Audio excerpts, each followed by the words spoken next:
주 예수 그리스도의 평화가 사순절 다섯째 주 예배 오신 여러분과 함께 하시기를 축원합니다.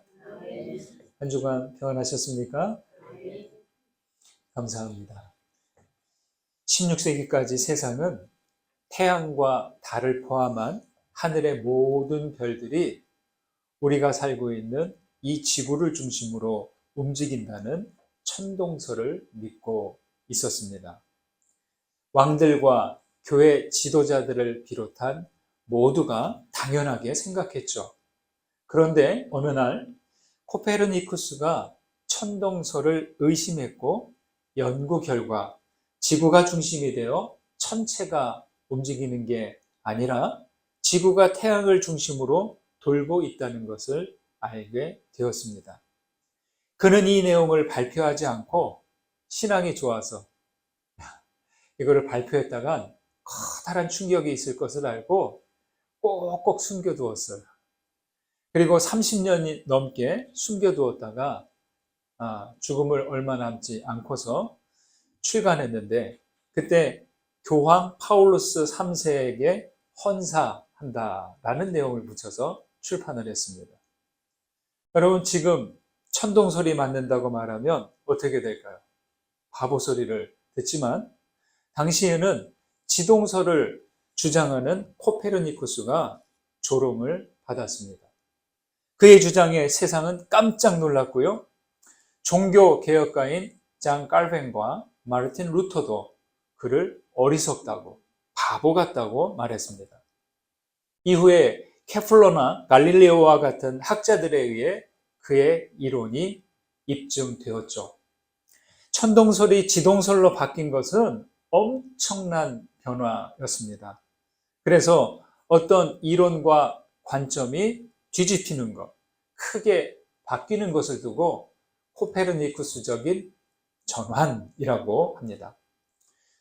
바울이 이름을 개명하기 전에는 사울이었는데 그는 철저히 유대교 중심의 사람이었습니다. 유대교만이 유일하고 참된 종교라고 확신하던 바울은 다메섹으로 출장 가던 길에서 빛으로 나타나신 예수님을 만납니다. 그때 시력을 상실해버립니다. 그리고 기적처럼 다시 시력을 회복합니다. 단순한 시력 상실과 회복의 사건이 아니었습니다. 예수 만남은 바울의 중심을 옮기는 사건이 되었습니다. 바울은 유대교 율법 중심에서 예수 중심, 복음 중심의 사람을 살게 되었습니다. 바울을 알던 사람들 모두는 깜짝 놀랐습니다. 예수와 예수를 따르는 사람들을 저주하고 박해하던 사람이 한순간에 예수를 따르고 증거하는 사람이 되었기 때문입니다. 그야말로 반전이고 코페르니쿠스적인 전환이 일어난 것이죠. 바울은 그 중심을 예수님에게로 옮긴 사람입니다. 여러분, 신앙이란 뭘까요? 신앙이란 중심을 옮기는 일입니다. 자기 중심에서 그리스도 중심으로 자기 신념과 확신에서 복음 진리로 중심을 이동하는 코페르니쿠스적인 전환을 이루는 것이죠. 말이 쉽지 이 중심 이동은 한 번에 되기 어렵습니다. 사람은 태생적으로 자기중심적이고 나르시시즘적인 본성을 가지고 있기 때문이죠. 철광석을 강철로 만들고 도구로 만들려면 수없는 담금질과 망치질을 해야 합니다. 운동선수가 체력과 실력을 키우려면 게으름과 싸우면서 부단히 노력해 가야 합니다. 우리가 자기중심적인 가치관에서 그리스도 중심으로 그 중심을 이동하려면 부단히 노력하고 깨어 있어야 하는 것이죠. 여러분의 믿음의 중심은 어디에 있습니까? 우리는 중심을 그리스도께 두고 있습니까? 우리의 중심이 주님에게서 멀어지지 않고 항상 그리스도께 고정되어 있도록 늘 깨어있는 여러분들이 되시기를 간절히 소망합니다. 중심을 옮긴 바울은 유대교 바깥으로 나옵니다. 율법을 수호하는 사람에서 복음을 증거하는 사람으로 바뀝니다. 더 나아가 바울은 팔레스틴을 벗어나 황무지와 같은 이방 지역을 다녔습니다. 바울은 예루살렘에서 대장이 되기보다 치열하게 싸워야 하는 최전방 야전 사령관이 됩니다. 그러나 바울에게는 어디든 상관이 없습니다. 왜일까요? 바울은 예수님을 중심으로 삼았기 때문입니다. 바울은 회신 후 예루살렘에 첫 방문을 했고, 이후 14년이나 지나서 다시 바나바와 디도를 데리고 예루살렘을 방문합니다. 그때 유력한 자들을 만납니다. 유력한 자들이라면 아마 예루살렘 교회의 지도자였을 것입니다. 예루살렘 교회 지도자들과 바울은 어색한 사이인데도 이들은 인간적인 감정이나 서열을 내세우지 않았습니다. 이들은 예수 그리스도를 중심으로 하는 제자들이죠. 말하자면 베드로와 야고보는 본부 지휘관이 되고 바울은 야전 사령관이라고 할 수 있습니다. 그런데 예루살렘을 방문한 바울을 신경 쓰이게 하는 일이 있었습니다. 3절을 보실까요? 3절입니다. 있습니다. 그러나 나와 함께 있는 헬라인 디도까지도 억지로 할례를 받게 하지 아니하였으니. 예루살렘 교회 사람들은 예수님을 그리스도로 믿고는 있지만 유대교 전통에 익숙한 사람들이에요. 전부는 아니라고 해도 일부 사람들이 헬라인 디도에게 웬만하면 할례이식 좀 받지 권면했던 것 같습니다. 바울은 그들을 가만히 들어온 거짓 형제들이라고 하는데 이들은 할례를 억지로 강요한 것 같습니다. 여러분 따라해 보실까요? 억지로. 자, 누가 나에게 억지로 어떤 것을 강요하고 요구하면 어떠세요? 참 부담이 되죠. 네. 좋은 것이라고 할지라도 억지로 나에게 강권하고 뭐 할 땐 참 이게 부담이 됩니다. 사실 할례의식은 좋은 의도로서 하나님의 언약 백성이 되고 거듭난 사람인 것을 보여줍니다. 유대교의 할례의식 전통을 존중합니다. 그렇지만 아무리 중요한 의미 있는 전통이라고 할지라도 유대인이 아닌 이들에게 그것을 절대화하고 누군가에게 강요한다면 그것은 폭력이 될 수 있습니다. 여러분, 우리도 조심해야 할 것은 우리가 믿는 복음이 아무리 좋아도 누군가에게 강요한다면 자칫 또 다른 폭력이 될 수 있다는 겁니다. 율법과 전통은 하나님께 인도하는 안내자이고 하나님과의 언약 관계에서 벗어나지 않도록 하는 울타리가 됩니다. 율법은 진리를 담는 그릇일 뿐 정죄하고 판단하는 도구가 되지 않도록 해야 합니다. 여러분, 우리는 관계에서 율법적인 사람이 되지 않도록 조심해야 됩니다. 가정이든 직장이든 교회든 규칙과 금지사항을 지나치게 강조하고 지적하면 어떻게 될까요? 우리와의 관계는 사람들이 부담감을 느끼고 거부감을 느끼고 철저하게 거리를 둘 것입니다. 운전하다가 경찰차를 보면 어떠세요? 운전하시는 분들. 아니, 운전을 하지 않더라도 경찰관이 저기 딱 있어요. 그러면 어떠세요? 나도 모르게 속도를 줄이고 주의합니다. 왜입니까? 경찰관은 질서와 규칙을 지키도록 하는 권위자이기 때문입니다. 오래전에 저는 운전 중에 규칙 위반으로 적발되어서 심하게 지적을 받은 적이 있어요. 아주 그냥 중범죄를 지은 사람 마냥 저에게 막 이렇게 험상궂은 표정을 하고 하는데 제가 잘못은 했는데 그 불쾌한 느낌이 무지무지 오래 갔어요. 그런데 그와 달리 제 첫 목회 시절 처음 이제 구입한 그 중고 자동차를 가지고 다닐 때였어요. 어느 정도 좀 익숙해졌고요. 운전도 서울에 있는 일정에 늦어서 서둘러서 나와서 고속도로에 들어서자마자 내리 좀 속도를 좀 냈어요. 그런데 얼마 가지 않아서 약간 회전하는 거기에서 경찰관이 있더라고요. 저보고 딱 세우라는 지시를 하는 거예요. 자, 이때 제가 어땠을까요?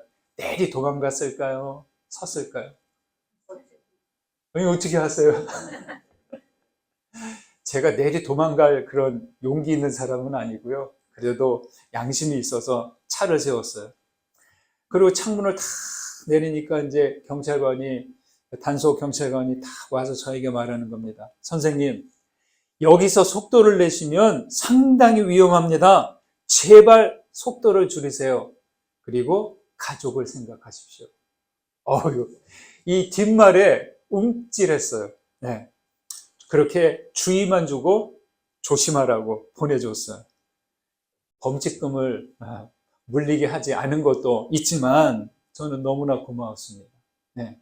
무엇보다도 뒤에 말, 제발 가족을 생각하십시오. 그 여운이 오랫도록 남아 있습니다. 자, 첫 번째와 무슨 차이가 있나요? 첫 번째는 규칙 위반을 강조하고 정죄하고 또 심한 저를 몰아붙인 반면 두 번째는 저의 안전을 걱정해 준 것이죠. 우리의 경건 생활이 여러분 규칙 지키기가 목적이 되지 않아야 됩니다. 계명 지키는 일이 불필요하다는 것은 아닙니다. 계명 지키기를 이유를 알고 따라야지, 그렇지 않으면 율법적인 신앙이 되기에 그렇습니다. 여쭤볼게요. 여러분에게는 어떤 잘못이 있을 때 심판하시는 재판관 하나님의 모습이 먼저 생각납니까? 아니면 나로 인해 마음 아파하시는 아버지 하나님의 떠오릅니까? 앞의 경우라면 우리가 율법적인 신앙이 될 수 있습니다. 그 내용은 모를 채 혼나지 않으려고, 심판당하지 않으려고 규칙 지키기 그 자체에만 목적을 두는 거죠. 여러분, 뒤의 경우라면 계명 때문이 아니라 아버지의 사랑을 알기에 얼마든지 영적인 회복을 하게 됩니다. 경건의 삶을 억지로 한다면 그것은 하나님 나라와 무관합니다. 억지로 하지 않고 그리스도의 사랑을 따르는 그러한 경건 생활이 되시기를 간절히 소망합니다. 4절 보시겠습니다. 읽습니다. 이는 가만히 들어온 거짓 형제들 때문이라. 그들이 가만히 들어온 것은 그리스도 예수 안에서 우리가 가진 자유를 엿보고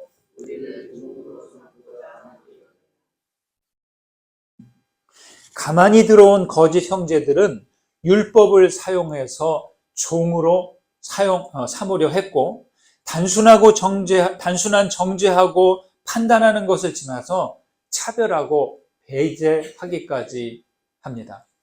거짓 형제들은 예수 안에서 누리는 자유를 무시했습니다.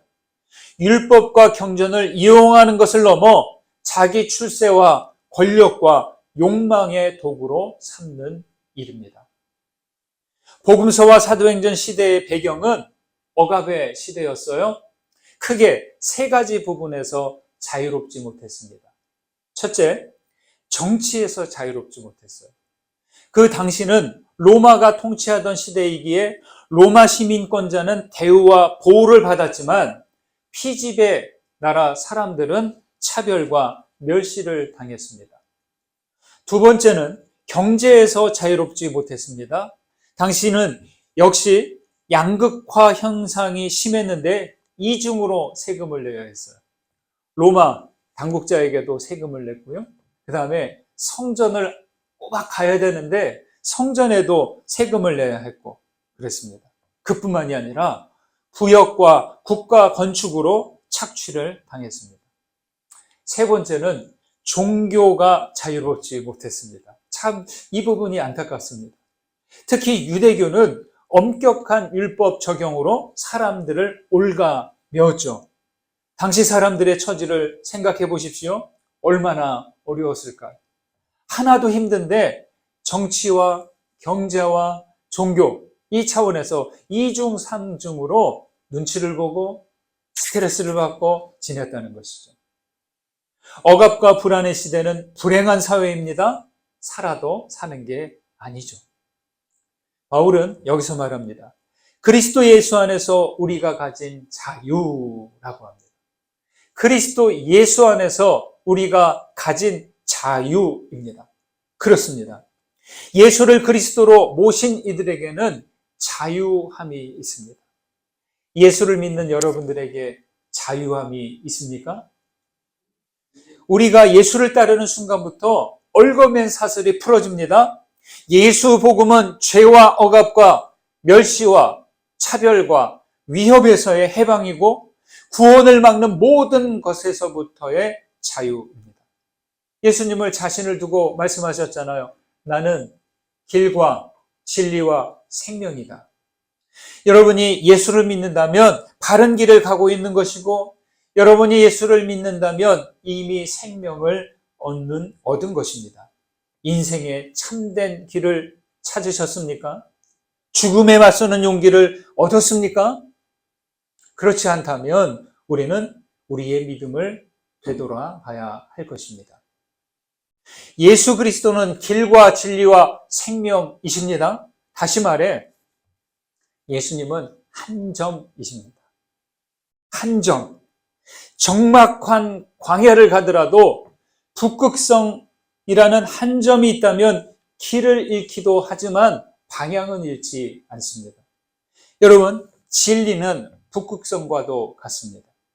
평생을 인도에서 선교 활동을 한 스탠리 존스 선교사가 복음을 전하는데 인도는 거의 대부분 힌두교인들이잖아요. 그 한 힌두교인이 자기들에게 기독교라는 종교를 주지 말고 예수님만을 전해달라고 했어요. 여러분 무슨 말인가요? 왜 이렇게 이야기했을까요? 그들은 예수라는 한 점의 중요성을 알고 있기 때문이죠. 우리도 그래요. 우리도 복음을 증거할 때 한 점이신 예수만을 증거해야지 기독교라는 종교를 전하려고 하면 안 된다는 것이죠. 오늘의 그리스도교 교회들은 어떻습니까? 한 점 되시는 그리스도를 가리지 않아야 합니다. 모든 선은 한 점에서 시작합니다. 점이 없는 선은 생각할 수 없고 선이 없는 면도 생각할 수 없습니다. 세상은 한 점에서 시작합니다. 그래서 요한복음 1장에서는 세상은 진리이신 예수 그리스도에게서 시작되었다라고 하죠. 아브라함은 하나님과 맺은 언약을 한 점으로 보고 나아갔고 바울 역시 하나님의 부르심을 한 점으로 삼아 표대를 향하여 나아갔습니다. 이 세상에는 많은 점들이 있지만 때가 되면 모두 사라집니다. 그렇지만 예수 그리스도는 결코 지워지지 않는 한 점이 되십니다. 자유가 없는 율법은 한 점이 될 수 없습니다. 그와 달리 예수 그리스도와 함께하는 신앙은 자유합니다.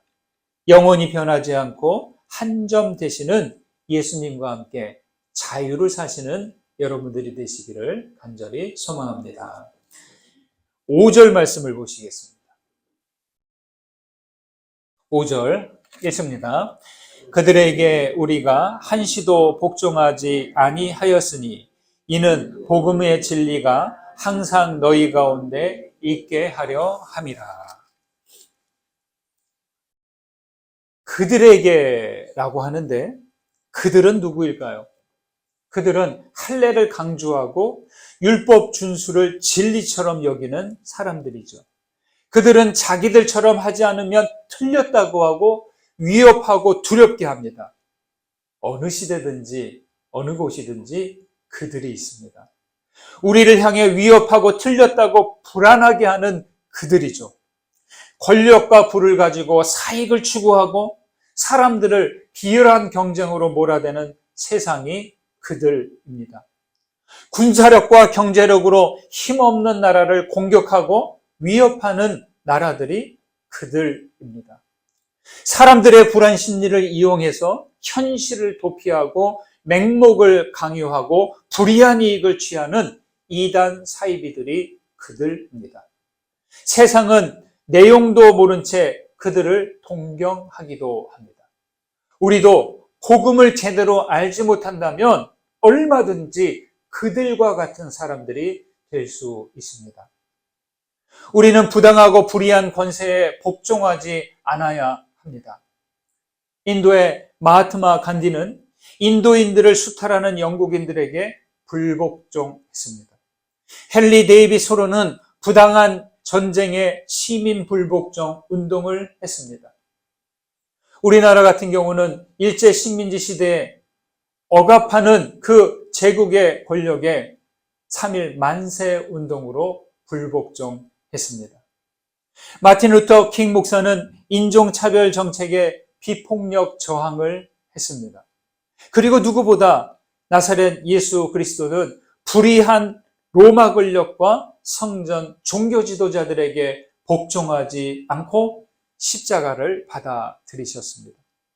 예수님이 십자가를 받아들인 것은 힘이 없기 때문이 아니라는 거예요. 주님은 지식과 지혜를 가지셨고 병자들을 치유하고 귀신들을 쫓아내고 풍랑을 잠재우는 힘을 가지셨습니다. 그리스도는 힘이 있지만 힘을 감추고 비폭력으로 저항하셨습니다. 생각해 보십시오. 우리에게 믿음은 무엇이어야 할까요? 쫓기고 불안해하는 시대를 살면서 우리의 믿음은 실제적으로 어떤 힘을 주고 있습니까? 우리에게는 복음 진리가 있는데 어째서 불안해하는 것일까요? 복음 진리는 그저 내세용입니까? 복음은 오늘을 살아내도록 담대하게 살도록 하는 능력입니다. 이를 위해 우리가 명심해야 할 것이 있습니다. 그것은 복음 진리를 항상 우리 가운데 있도록 해야 합니다. 바울이 율법의 요구에 끌려가지 않은 이유가 복음 진리가 항상 너희 가운데 있게 하기 위해서입니다. 제가 종종 말씀드렸습니다. 모든 바퀴가 있죠. 여러분, 바퀴가 얼마나 중요한가요? 바퀴가 개발되지 않았으면 우리 생활이 얼마나 불편합니까? 모든 바퀴는 굴러가려면 그 축이 한 가운데 있어야 합니다. 한 가운데에서 1mm라도 비껴서 놓인다면 바퀴가 구를 때 중심에서 벗어날도록 굴러가면서 벗어난 만큼 위아래로 흔들릴 것입니다. 복음 진리는 가운데, 한가운데 있어야 합니다. 그런데요. 처음엔 한가운데 놓았는데도 지내다 보면 자꾸만 그 중심에서 멀어져요. 한가운데 고정되면 그대로 있으면 좋은데 살면서 자꾸만 그 중심이 벗어나 버린다는 거죠. 다른 곳이 아니라 그 한가운데, 항상 너희 가운데, 우리 가운데입니다. 한순간도 그 가운데에서 벗어나지 않아야 합니다. 파스칼은 말합니다. 인간 정신의 위대함은 중간에 머물 줄 아는 데 있다라고 했어요. 이 중간이 뭐예요? 바로 중심이죠. 가운데죠. 예수님은 말씀하셨습니다. 하나님의 나라는 여기 있다, 저기 있다 할 수도 없고 하나님의 나라는 어디에? 너희 안에 있다라고 하셨습니다. 요 안에 헬라어로 엔토스라고 하는데 바로 가운데라는 뜻입니다. 이현주 목사님은 이 구절을 놓고 묵상하면서 이렇게 말합니다. 여러분, 몸의 중심이 어디예요? 몸의 중심을 딱 한다면 어디에? 몸의 중심. 몸의 중심은 배꼽이죠. 우리 배꼽이 몸의 중심입니다. 그래서 얼굴에게 물었대요. 얼굴아, 몸의 중심이 어디니? 근데 얼굴이 코요. 그래요. 얼굴만 보면 코죠. 근데 너는 몸에 속했잖아. 자, 몸의 중심이 어디니? 그제서야 몸의 정신은 배꼽입니다 라고 했다는 거예요. 그러면서 이렇게 묵상합니다. 내가 날마다 나를 떠나지 않고서는 하나님 나라인 우리 가운데로 나아갈 수 없구나.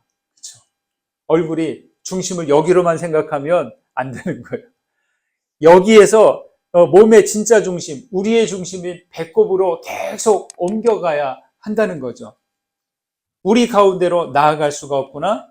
그리로 가까이 갈수록 내 몸은 그만큼 커지고 넓어지고 깊어진다. 계속 얼굴이 여기가 중심입니다 하면 요거밖에 안 되는 거예요. 그러나 중심을 진짜 중심으로 배꼽으로 옮기면 그 몸은 계속 커지고 넓어지고 깊어지는 거죠. 그러면서 이렇게 마무리해요. 인생이란 그래서 끝없는 중심이동이라고 합니다. 그렇죠? 우리가 예수님은 나의 주님, 예수님은 나의 그리스도라고 하면 이게 무슨 말이냐? 예수 그리스도는 나의 중심이십니다. 이런 뜻입니다. 그런데 할례를 말하는 자들은 그 중심에 자꾸만 율법을 놓으려고 합니다. 신앙의 삶은 나의 중심에, 우리의 중심에 복음 진리를 두는 거예요. 그리스도께 멈춤 없이 중심을 이동해 가는 일입니다. 한 번 중심에 놓았다고 안심하는 것이 아니라 계속 하는 거예요. 그래서 중심에서 조금이라도 벗어나면 계속 가운데다 옮겨 놓아야 하는 거죠. 여러분의 중심은 어느 쪽에 가깝습니까? 구원의 주님이신 예수님께 가까이 가고 있습니까? 여러분의 중심에 복음 진리가 있는지 살펴보십시오. 바퀴는 바쁘게 돌아가도, 아무리 빠르게 돌아가도 바퀴의 중심은 고요합니다. 1mm도 움직이지 않습니다. 그리스도 예수 안에서 담대하게 또 자유롭게 살아가시는 여러분들 되시기를 주님의 이름으로 축원드립니다. 받은 은혜 생각하면서 거듭의 기도 드리시겠습니다. 울림이 되고 깨달아진 말씀을 붙잡으시고 하나님께 기도로 올려드리십시오. 같이 기도합니다. 하나님, 인생들은 중심에 진리 아닌 것과 욕망을 두고 살고 있습니다. 하지만 아버지께서는 우리에게 예수를 만나게 하시고 복음 진리를 따라가게 하셨습니다. 세상은 지금도 우리의 자유를 엿보고 억지로 종을 삼으려고 합니다. 주여, 길과 진리와 생명이며 영원한 한 점 되시는 예수님을 따라 나아가도록 인도해 주옵소서. 항상 그리스도 안에 깨어있게 하시고 우리의 중심을 주님께로 옮겨 고정하게 하옵소서. 예수 그리스도의 이름으로 기도드립니다. 아멘.